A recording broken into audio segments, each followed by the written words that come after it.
Have you ever felt completely stuck? Like the world is moving in fast forward, but you're frozen in place, unable to speak, move, or even think clearly. It's a confusing and often frightening experience.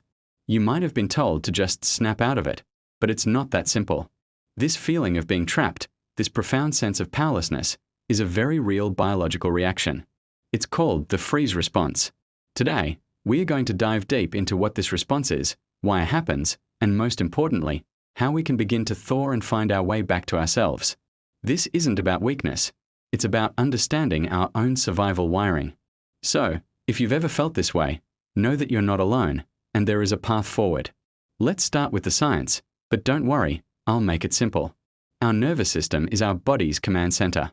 It has a special division called the autonomic nervous system, which manages all our automatic functions, like breathing and heart rate. This system has a built-in alarm, designed to protect us from danger. You've probably heard of the fight or flight response. When our brain perceives a threat, it floods our body with adrenaline and cortisol, getting us ready to either confront the danger or run away from it.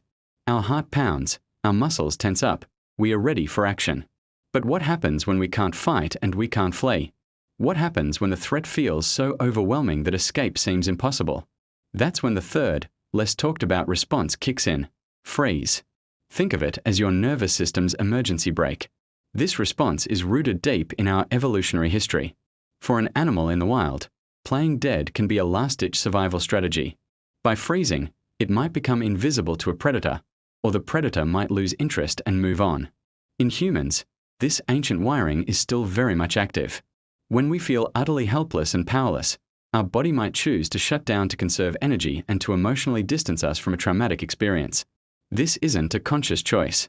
It's a deep, instinctual survival mechanism. During a freeze response, your heart rate and breathing can actually slow down. You might feel disconnected from your body, as if you're watching things happen from a distance. This is called dissociation. It's your brain's way of protecting your mind when your body feels trapped. This response can show up in many different situations, not just life or death moments. Let's look at some real-life examples. Think about a child who grows up in a volatile household. They can't fight their parents, and they can't run away. So, to cope, they might learn to become very quiet, to make themselves small and invisible. They freeze. This pattern can then follow them into adulthood. As an adult, they might find themselves freezing during a conflict with their boss or partner. Even though the situation isn't the same, their nervous system remembers that old feeling of helplessness and triggers the same shutdown response.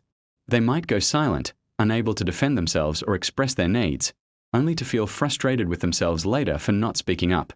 Or consider someone who experiences a sudden, shocking event, like a car accident or a public humiliation.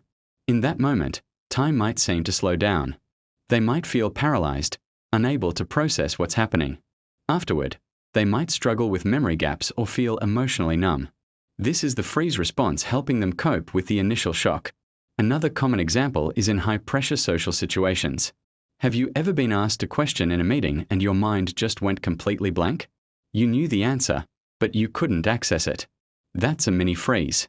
The perceived threat of being judged or saying the wrong thing can be enough to trigger this shutdown, leaving you feeling stuck and flustered.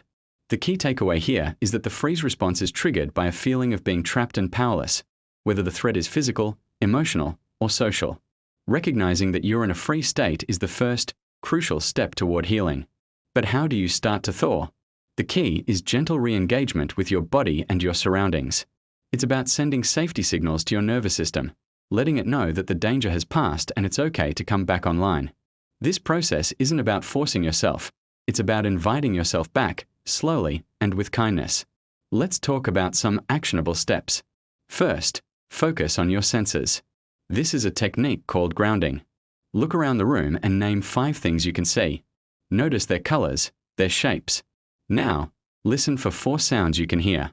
Maybe it's the hum of a fan, birds outside, your own breathing. Next, feel 3 things you can touch. The texture of your clothes, the solid chair beneath you, the coolness of a glass of water. This simple act pulls your mind out of the past threat and into the present moment, reminding your brain that you are safe right now. Next, let's bring awareness to your breath. When we are frozen, our breathing often becomes very shallow.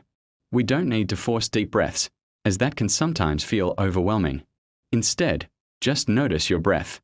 Feel the air entering your nose and filling your lungs. Feel your belly gently rise and fall. You can try placing a hand on your belly to feel this movement. This simple, mindful observation of your natural rhythm is a powerful signal of safety to your nervous system. Another wonderful tool is gentle movement. Remember, the freeze response is immobilization. So, introducing slow, deliberate movement can help break that pattern. Start small. Wiggle your fingers and toes. Gently roll your wrists and ankles. Slowly stretch your arms overhead. Shrug your shoulders up to your ears and then let them drop. These small movements tell your body that it is capable of action again, that it is no longer trapped. Temperature can also be a powerful tool. Holding a warm mug of tea can be incredibly soothing. The warmth radiates through your hands, and this physical sensation can feel comforting and grounding. Conversely, splashing cold water on your face or holding an ice cube can create a brief, sharp sensation that snaps you back into your body and the present moment. Experiment and see what feels best for you. It's about finding what helps your nervous system feel regulated and safe. These are not quick fixes, but practices. The more you use these tools when you're feeling calm, the easier it will be to access them when you start to feel overwhelmed or frozen. It's like building a muscle. Beyond these in-the-moment techniques, long-term healing often involves processing the experiences that led to the freeze response in the first place. For many, this means working with a trauma-informed therapist. A good therapist can provide a safe space to explore these difficult memories and feelings without judgment. They can help you understand your triggers and develop personalized strategies for managing them. Modalities like somatic experiencing or EMDR are specifically designed to help release trauma that is stored in the body, which is particularly helpful for addressing the freeze response. Remember, seeking professional help is a sign of incredible strength and self-awareness. If you are struggling, please know that support is available. You don't have to navigate this alone. We'll include some resources in the description below. Building a support system of trusted friends or family who understand and validate your experience is also invaluable. Being able to say, "I think I'm freezing right now," and having someone respond with patience and understanding can make all the difference. I want to leave you with a message of hope. Understanding the freeze response is incredibly empowering. It reframes something that may have caused you shame or confusion into a story of survival. Your body was doing exactly what it was designed to do to protect you in a moment of overwhelming helplessness. It's a testament to your resilience. Healing isn't about erasing this response. It's about expanding your capacity to handle stress, about teaching your nervous system that you have more options now. It is about learning to gently guide yourself out of the freeze and back into the flow of life. Be patient and compassionate with yourself. Thawing takes time. Every small step you take, every time you notice you're frozen and use a grounding technique, you are rewriting your story.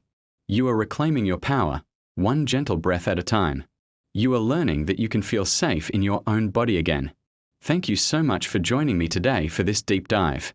I hope this information has been helpful and validating for you. If it resonated, please consider liking this video and subscribing for more content on mental health and healing. Sharing this video could also help someone else who might be feeling stuck. Remember to be kind to yourself. You're doing great. See you in the next one.